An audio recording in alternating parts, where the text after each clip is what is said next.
मोहन जल्दबाजी में चलते हुए आया और बोला, मम्मी जल्दी से चेक पर साइन कर दो, मुझे नोनू की फीस भरनी है। अरे हाँ कर देती हूँ, पहले देखो कि मेरा चश्मा कहाँ है, मिल नहीं रहा है। पहले मालूम तो कर लूँ चेक में कितनी रकम भरी है। माँ ने इधर उधर चश्मा देखा पर कहीं नहीं मिला। मोहन गुस्से से बोला, क्या माँ, आपको मुझ पर विश्वास नहीं है? मोहन बोला कि मुझे सिर्फ 10,000 ही चाहिए, 10 लाख नहीं निकाल रहा हूँ। और आपको मुझ पर विश्वास नहीं है? चिंता ना करो, अगले महीने ये 10,000 रुपये भी मैं आपके वापस कर दूंगा। ये सब बातें बहू पिंकी भी सुन रही थी। अब वो भी बोली, क्या मम्मी जी, आपको अपने बेटे पर विश्वास नहीं है? ये सुनकर माँ कुछ शर्मिंदा होने लगी तो माँ ने बिना पढ़े ही साइन किए, जबकि बिना चश्मे के ठीक से नहीं दिखता था। अपने बेटे पर विश्वास करके साइन कर ही दिए। फिर मोहन अपने काम पर चला गया। माँ भी फिर अपने काम में लग गई। अपने कमरे की सफाई कर ही रही थी कि देखा डस्टबिन ठीक से बंद नहीं है। बंद कर ही रही थी तो देखा कि चश्मा डस्टबिन में है। माँ ने चश्मा निकाला और देखा चश्मा टूटा भी नहीं था, तो कूड़ेदान में कैसे आया? माँ ने चश्मा निकाला और साफ करके आंखों पर लगा लिया। अब कुछ दिन बीत गए, ये बात आई गई हो गई, सब ठीक चल रहा था। एक दिन मोहन जब तैयार हो रहा था तो माँ ने कहा कि बेटा, तेरे पापा की पुण्यतिथि आने वाली है, मुझे कुछ दान दक्षिणा देना है, तो मैंने चेक भर दिया है, 10,000 रुपये निकाल कर ले आना। मोहन ने चेक लिया और अपने ऑफिस चला गया। फिर रात को वापस आया, खाना खाकर अपने कमरे में चला गया। जब माँ ने बेटे से बात करने की इच्छा से उसके कमरे में जाने लगी तो बहू ने दरवाजा बंद कर लिया। माँ चुपचाप अपने कमरे में आकर सो गई। अगले दिन सुबह ही माँ ने मोहन से कहा कि ला वो पैसे दे जो बैंक से लेकर आया है, मुझे बहुत सामान खरीदना है, दान दक्षिणा देना है। मोहन बोला कि माँ, कल ऑफिस में बहुत काम था, बैंक नहीं जा पाया, आज पक्का मैं लेकर आऊंगा। फिर अपने ऑफिस चला गया।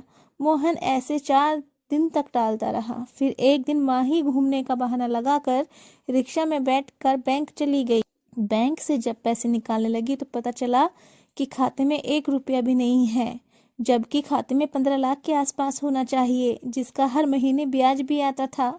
माँ का दिमाग घूम गया, कुछ पल के लिए तो सुन्न पड़ गया था। माँ ने पानी पिया और खुद को संभाला। फिर जानकारी ली कि पैसे कब निकल गए। बैंक कर्मचारी जान पहचान का ही था, तो उसने बताया, कुछ दिन पहले आप ही ने चेक करने के लिए भिजवाया था, आपका बेटा लेकर आया था, पैसे निकाल कर ले गया था। मोहन ने सारी रकम हत्या ली थी, अपने अकाउंट में ट्रांसफर करवा ली। माँ जहर का घूंट पीकर चुप थी। घर आई, सोचने लगी। फिर जब दिमाग पर जोर दिया तो याद आया कि जब चश्मा नहीं मिला था तो चेक पर साइन किया। माँ को समझ आया कि बेटे और बहू ने उसके साथ जो धोखा किया है। आंखों के सामने अंधेरा छाने लगा। कुछ समझ नहीं आ रहा था कि अब क्या होगा। अब तक इन पैसों की वजह से स्वाभिमान के साथ जी रही थी। बेटे और बहू ने मिलकर वो भी छीन लिया। मेरे बेटे ने मेरा खून होकर भी मुझसे धोखा किया। बड़ी मुश्किल से माँ ने खुद को संभाला और घर गई। पिंकी नोनू को खाना खिला रही थी। पिंकी को कहना भी क्या था, धोखा तो अपने बेटे ने ही दिया था।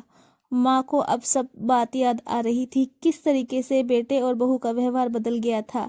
अब समझ आ रहा था कि बेटा क्यों इतना व्यस्त हो गया है कि मिलने का, बात करने का समय भी नहीं होता। पिंकी खाना परोसती नहीं है, ले लो मम्मी कहकर बोल देती है कि आपको काम ही क्या है, आपको तो पूरा ही दिन आराम करना होता है। सब बात याद आ रही थी और अंदर ही अंदर दिमाग को सुन कर रही थी। बेटे की सब बात याद करके माँ की भूख तो जैसे उड़ ही गई थी। अपने कमरे में जाकर लेट गई, बहुत रोई। कोई चुप कराने वाला तो था ही नहीं। अपने पति को याद करके पुराने दिनों को याद करने लगी। जैसे मोहन के पापा ध्यान रखते हैं, कितना प्यार करते हैं।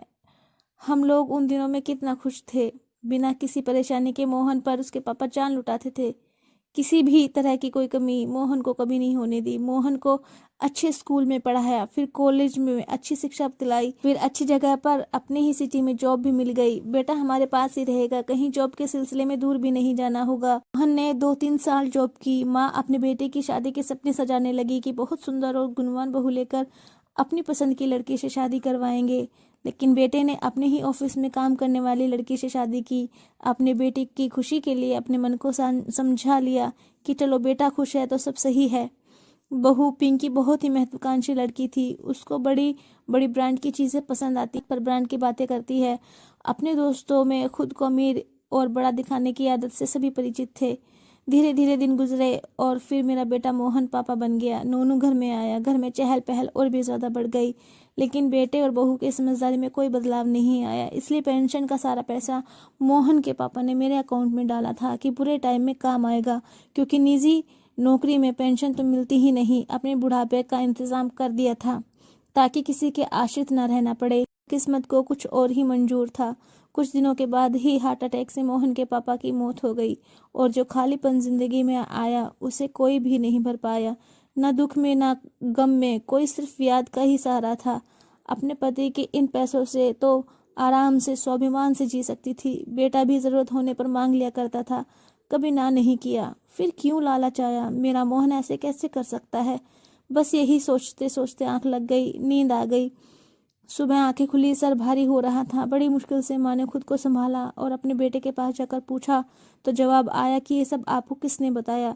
तब माँ बोली, मैं खुद बैंक गई थी, वहीं पर वर्मा जी ने मुझे सब कुछ बताया कि तुमने इतना बड़ा धोखा और झूठ अपनी माँ के साथ ऐसा कैसे कर सकते हो? बेटा ये बात मानने को तैयार ही नहीं कि उसने माँ के साथ गलत किया। बहू भी अपने पति का साइड ले रही थी। बोली, मेरे पति पर झूठा इल्जाम ना लगाओ, आपने ही चेक पर साइन किए थे। मोहन बोला कि कमाई सिर्फ खाते में ट्रांसफर करवाई है, कहीं किसी और को नहीं दी। पैसे मेरे पास रहे या तुम्हारे पास माँ, बात तो एक ही है। भी माँ बोली, तो फिर निकाले ही क्यों बेटा, जब एक ही बात थी। 10,000 बोलकर तूने 15 लाख निकाल लिए। मुझसे धोखा किया। तुम लोगों ने मेरा स्वाभिमान मुझसे छीन लिया। अब मुझे तुम लोगों से ही पैसे मांगने होंगे। अपने मोहताज बना लिया तुम लोगों ने, लेकिन मैं ऐसा नहीं होने दूंगी। तुमको मेरे पैसे वापस करने होंगे। तो क्या आप हमें कोर्ट कचहरी के चक्कर लगवाएंगी? अब बहू ने चिल्लाते हुए बोला, काश मैं ऐसा कर पाती, पर मैं ऐसा करूंगी नहीं, क्योंकि मैं एक माँ हूँ। औलाद माँ के साथ बुरा कर सकती है, पर औलाद के साथ माँ कभी बुरा नहीं कर सकती। यह कहकर माँ अपने कमरे में चली गई और दरवाजा बंद कर लिया। माँ को कुछ समझ नहीं आ रहा था। रो रो कर बुरा हाल हो रहा था। तभी दिमाग में कुछ विचार आया। अलमारी से घर के पेपर निकाले, घर बिकवाने वाले दलाल के पास फोन किया। 7 दिनों तक घर में शांति बनी रही। मोहन अपनी माँ से नजर ही नहीं मिला पा रहा था। तभी एक दिन घर की डोरबेल बजी। 4-5 लोग घर में आए। घर बेचने वाले दलाल भी साथ थे। ये कौन लोग हैं और हमारे घर में क्यों आए हैं? किसने इनको बुलाया है? मोहन ने चिल्लाया। माँ ने बड़ी ही शांति से जवाब दिया कि बेटा, ये हमारे घर को खरीदने आए हैं और 90 लाख देने को भी तैयार हैं। घर इनको पसंद है। तभी मोहन बोला कि आप सभी जाएं, हमको ये घर नहीं बेचना है। तभी माँ ने कहा कि ये घर मेरा है और मुझे पूरा अधिकार है इसको बेचने का। अब तुम देखो कि तुमको कहाँ जाना है अपने परिवार को लेकर। मैंने तेरे मामा से बात की है, गांव में सस्ता घर मिल जाता है, मैं वहीं रहूंगी और बाकी के पैसे खाते में होंगे तो कोई तकलीफ नहीं होगी। तुम समझदार हो, अपने फैसले खुद लेते हो, तो अब जो भी मन हो वो करो। माँ की ये बातें सुनकर बेटे और बहू के पैरों से जमीन निकल गई। अब किराए का घर लेने कहाँ जाएंगे और इतना बड़ा घर कहाँ मिलेगा?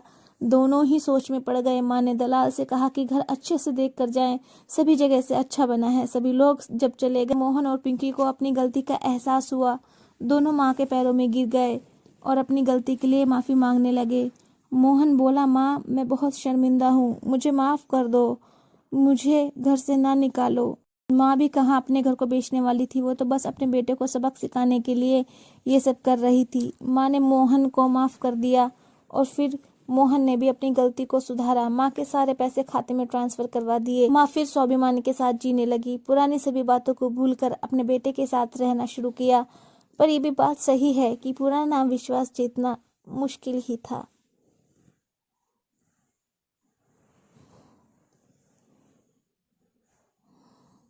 अपने बेटे के साथ रहना शुरू